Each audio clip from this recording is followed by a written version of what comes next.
Sebagai gambaran, Nasdem seharusnya mempunyai bargaining position yang lebih kuat dibanding dua yang lain. Karena apa? Karena Nasdem ini perolehan kursinya di DPR lebih tinggi dibanding PKS maupun Demokrat. Artinya bargaining position-nya lebih tinggi. Kalau Nasdem mau menerima AHY, itu keajaiban.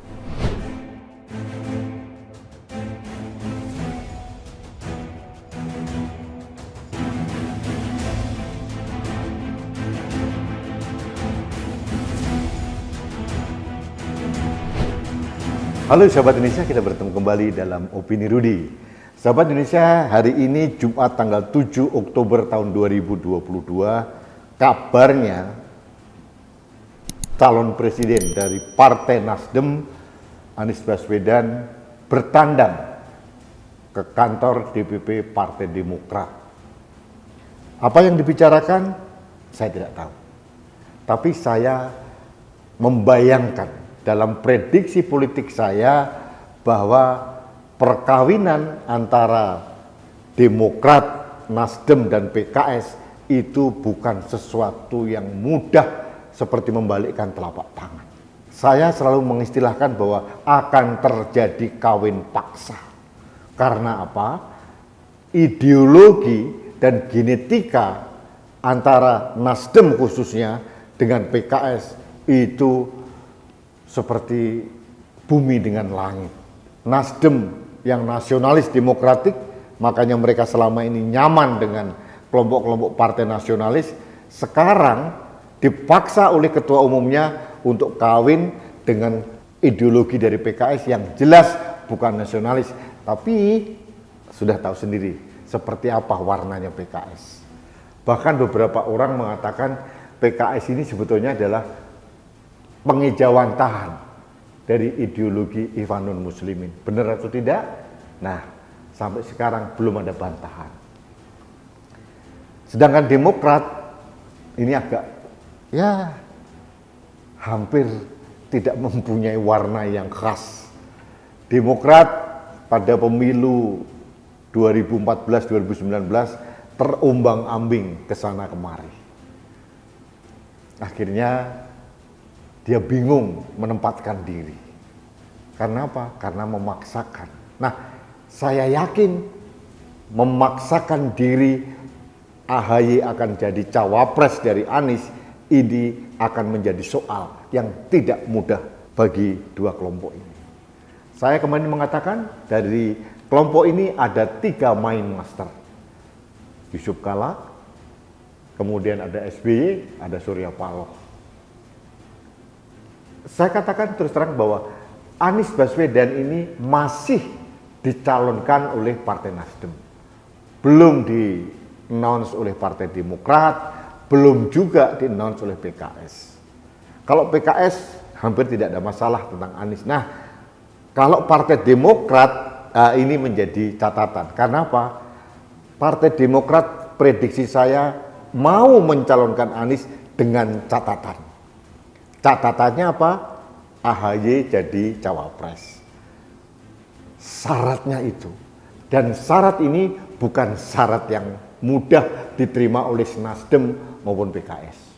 Sebagai gambaran, Nasdem seharusnya mempunyai bargaining position yang cukup lebih kuat dibanding dua yang lain. Karena apa? Karena Nasdem ini perolehan kursinya di DPR lebih tinggi dibanding PKS maupun Demokrat. Artinya bargaining position-nya lebih tinggi. Kalau Nasdem mau menerima AHY, itu keajaiban. Saya tidak tahu apakah ini akan terjadi keajaiban atau mungkin lobby dari Anies Baswedan kepada Surya Paloh atau mungkin desakan dari Yusuf Kala akan melumerkan hati Surya Paloh. Saya tidak tahu. Apakah mungkin juga akan ada kompensasi yang besar yang akan diterima oleh Nasdem kalau mau menerima AHY sebagai cawapres? Ini juga menjadi catatan yang menarik. Intinya saya mau mengatakan dengan jelas bahwa persatuan, sinergi antara Partai Demokrat, Nasdem, dan PKS saya ibaratkan sebagai kawin paksa yang tidak mudah. Jangan-jangan akan layu sebelum berkembang. Jadi kepada sahabat Indonesia ingin saya jelaskan bahwa pencapresan Anies Baswedan ini masih dilakukan oleh Nasdem. Nasdem sendiri tidak bisa apa-apa. Dia hanya partai menengah yang tidak mungkin bisa mencalonkan sendiri. Harus ada sinergi. Sinergi dengan Demokrat, sinergi dengan PKS memang bisa mencalonkan satu pasangan capres dan cawapres.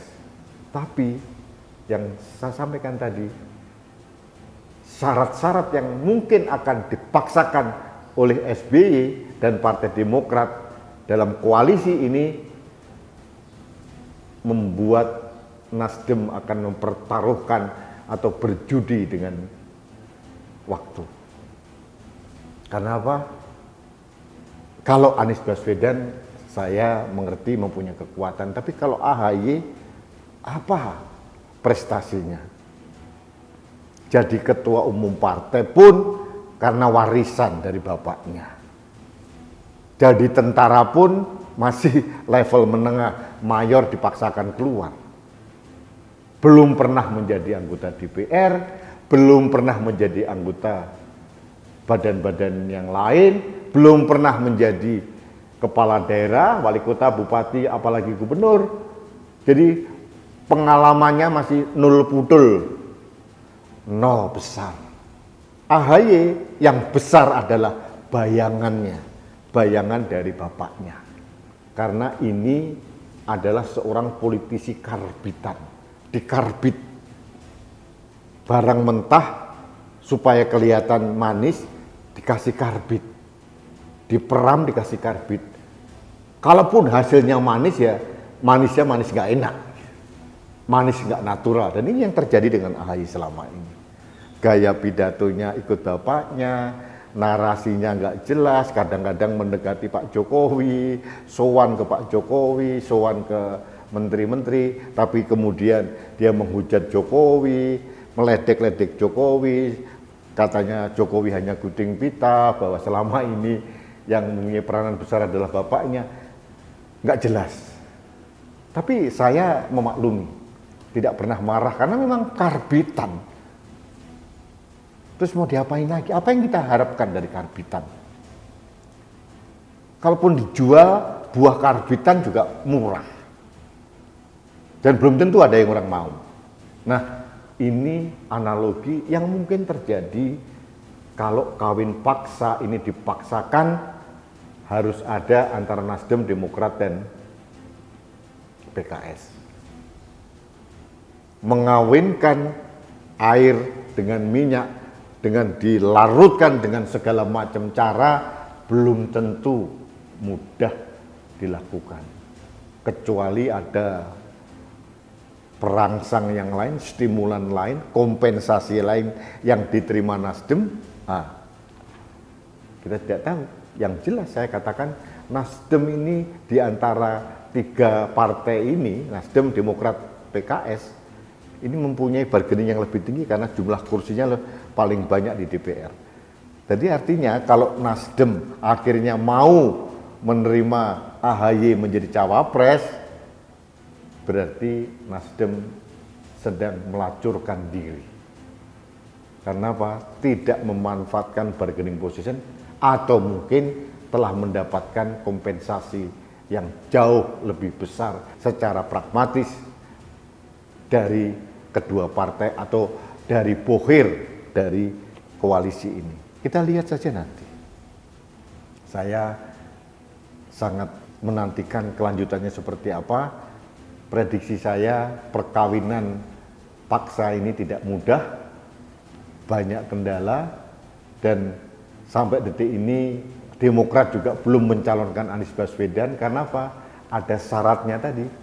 Nah, syarat yang disampaikan tadi ini belum tentu bisa diterima oleh dua partai yang lain, terutama Nasdem. Nasdem ini harusnya mempunyai pride karena dia sebagai pemegang saham terbesar dalam koalisi ini kalau benar terjadi. Tapi kalau ternyata Nasdem melemah, melempem, lembek, ngalah, menerima Anies Baswedan dengan AHY, berarti ada apa dengan Nasdem? Nah, ini pertanyaan publik. Baik, sahabat Indonesia, demikian opini saya terkait dengan kawin paksa yang akan terjadi dengan Nasdem, PKS, dan Demokrat. Kita tunggu dramanya seperti apa. Tentu saja menarik dan saya akan takzim menunggu perkembangan yang terjadi. Apapun terjadi, yang saya sampaikan hanya prediksi saya mengamati semua fenomena politik yang terjadi akhir-akhir ini. Terima kasih sahabat Indonesia. Kita bertemu kembali dalam Opini Rudi selanjutnya. Salam satu Indonesia, salam Pancasila. Saya Rudi Seskam.